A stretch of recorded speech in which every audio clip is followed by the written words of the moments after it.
एक बार पुनः स्वागत है आपका हमारे YouTube चैनल पर। तो आज की इस वीडियो में हम बात करेंगे एनसीईआरटी कक्षा 8 की पाठ्य पुस्तक विषय विज्ञान जो है उसके चैप्टर संख्या 2 सूक्ष्म जीव मित्र एवं शत्रु। पाठ्य पुस्तक में जो प्रश्न दिए गए हैं उनका आज के इस वीडियो में हम सॉल्यूशन करने वाले हैं। तो ज़्यादा समय को व्यर्थ न करते हुए चलिए शुरू करते हैं। पहला प्रश्न है रिक्त स्थानों की पूर्ति कीजिए। तो यहाँ पर शब्द दिए गए उनके रिक्त स्थानों की हमें पूर्ति करनी है। तो इस प्रकार आंसर में लिखेंगे। पहला है सूक्ष्म जीवों को रिक्त स्थान में सूक्ष्मदर्शी की सहायता से देखा जा सकता है। तो यहाँ पर रिक्त स्थान में सूक्ष्मदर्शी लिखेंगे।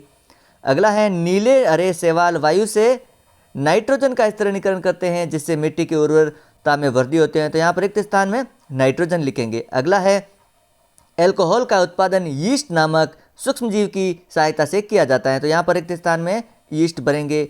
अगला है हेजा बैक्टीरिया वाइब्रियो हेजा के द्वारा होता है। तो रिक्त स्थान में बैक्टीरिया वाइब्रियो हेजा लिखेंगे।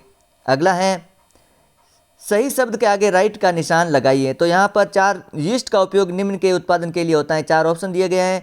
तो सही आंसर है यहाँ पर अल्कोहल, 2 नंबर आज यहाँ पर लिखेंगे। अल्कोहल 2 नंबर सही हुआ।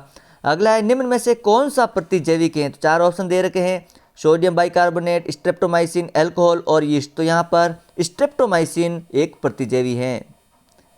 अगला है मलेरिया परजीवी का वाहक है मादा एनोफिलीज मच्छर, कॉकरोच, घरेलू मक्खी और तितली। तो यहाँ पर इन चारों में से सही है मादा एनोफिलीज मच्छर। अगला है संचरणीय रोगों का सबसे मुख्य कारक है। 4 ऑप्शन दे रखे हैं चींटी, घरेलू मक्खी, ड्रैगन मक्खी और मकड़ी। तो यहाँ पर सही आंसर होगा 2 नंबर घरेलू मक्खी। चलते हैं अगले प्रश्न की तरफ। ब्रेड तथा इडली फूल जाती हैं, इसका कारण है। 4 ऑप्शन दे रखे हैं उष्णता, पीसना, ईस्ट कोशिकाओं की वृद्धि और मारने के कारण। तो यहाँ पर सही आंसर होगा ईस्ट कोशिकाओं की वृद्धि। अगला प्रश्न है चीनी को अल्कोहल में परिवर्तित करने के प्रक्रम का नाम है। तो 4 ऑप्शन दे रखे हैं नाइट्रोजन स्थिरीकरण, मोल्डिंग, किण्वन और संक्रमण। तो सही आंसर हो गया किण्वन। अगला प्रश्न है कॉलम फर्स्ट के जीवों का मिलान कॉलम 2 में दिए गए उनके कार्य से कीजिए। तो यहाँ पर हमने मिलान कर दिया है। वो है जैसे जीवाणु हेजा का कारक हैं, राइजोबियम नाइट्रोजन स्तरीकरण से संबंधित हैं, लैक्टोबैसिलस दही का जमना, ईस्ट ब्रेड की बेकिंग, एक प्रोटोजोआ मलेरिया का कारक और एक विषाणु एड्स एक विषाणु है। चलते हैं अगले प्रश्न की तरफ। प्रश्न संख्या 4 है क्या सूक्ष्म जीव बिना यंत्र की सहायता से देखे जा सकते हैं? यदि नहीं तो वे कैसे देखे जा सकते हैं? आंसर लिखेंगे सूक्ष्म जीवों को नग्न आंखों से नहीं देखा जा सकता क्योंकि वे बहुत छोटे होते हैं। इन्हें सूक्ष्मदर्शी का प्रयोग करके देखा जा सकता है। अगला है सूक्ष्म जीवों के मुख्य वर्ग कौन कौन से हैं? आंसर लिखेंगे सूक्ष्म जीवों को 4 मुख्य वर्गों में बांटा गया है। ये वर्ग हैं जीवाणु, कवक, प्रोटोजोआ और शैवाल। विषाणु भी कुछ सूक्ष्म जीव होते हैं परंतु वे अन्य सूक्ष्म जीवों से भिन्न होते हैं। अगला प्रश्न है वायुमंडलीय नाइट्रोजन का मिट्टी में स्तरीकरण करने वाले सूक्ष्म जीवों के नाम लिखिए। तो आंसर लिखेंगे वायुमंडलीय नाइट्रोजन का मिट्टी में स्तरीकरण करने वाले सूक्ष्म जीव हैं राइजोबियम जीवाणु, मिट्टी में उपस्थित जीवाणु एवं नीले हरे शैवाल। अगला प्रश्न है हमारे जीवन में उपयोगी सूक्ष्म जीवों के बारे में 10 पंक्तियाँ लिखिए। तो 10 पंक्तियाँ हम इस प्रकार लिखेंगे।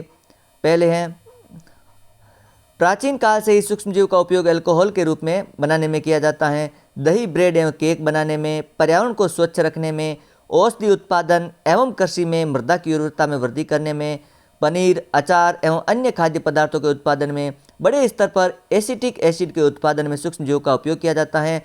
औषधियों का स्रोत सूक्ष्म जीव होता है, मिट्टी को उपजाऊ बनाने में, चारा बनाने में सहायक और चमड़े को साफ करने के लिए किया जाता है। अगला प्रश्न है सूक्ष्म जीवों द्वारा होने वाले हानिकारक प्रभावों का संक्षिप्त विवरण दीजिए। तो आंसर लिखेंगे सूक्ष्म जीव पौधों और जानवरों में रोग पैदा करते हैं। उदाहरण के लिए मनुष्यों में हेजा वाइब्रियो हेजा नामक विषाणु के द्वारा होता है। जानवरों में यह वायरस पैर और मुंह की बीमारियों का कारण बनता है।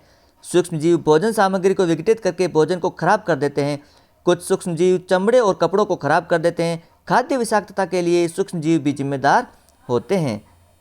अगला प्रश्न है प्रतिजैविक क्या हैं? प्रतिजैविक लेते समय कौन कौन सी सावधानियां रखनी चाहिए? तो आंसर लिखेंगे यह वह औषधि हैं जो बीमारी पैदा करने वाले सूक्ष्म जीवों को नष्ट कर देती हैं तथा उनकी वृद्धि को रोकती हैं।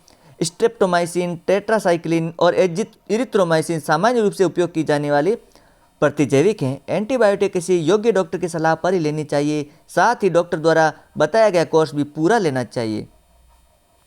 तो साथियों इस प्रकार ये चैप्टर यहीं पर समाप्त होता है। यदि आपको इसका PDF डाउनलोड करना है तो वीडियो के डिस्क्रिप्शन में वेबसाइट का लिंक दिया गया है, आप वहां पर जाकर के इस PDF को कम्प्लीटली ईजी वे में डाउनलोड कर सकते हैं। तो साथियों, वीडियो अच्छा लगे तो लाइक और शेयर कीजिएगा, क्योंकि हमें वीडियो बनाने के लिए बहुत मेहनत करनी पड़ती है। चैनल पर पहली बार चैनल को जरूर सब्सक्राइब करें। मिलते हैं एक अन्य वीडियो में अन्य चैप्टर के सॉल्यूशन के साथ।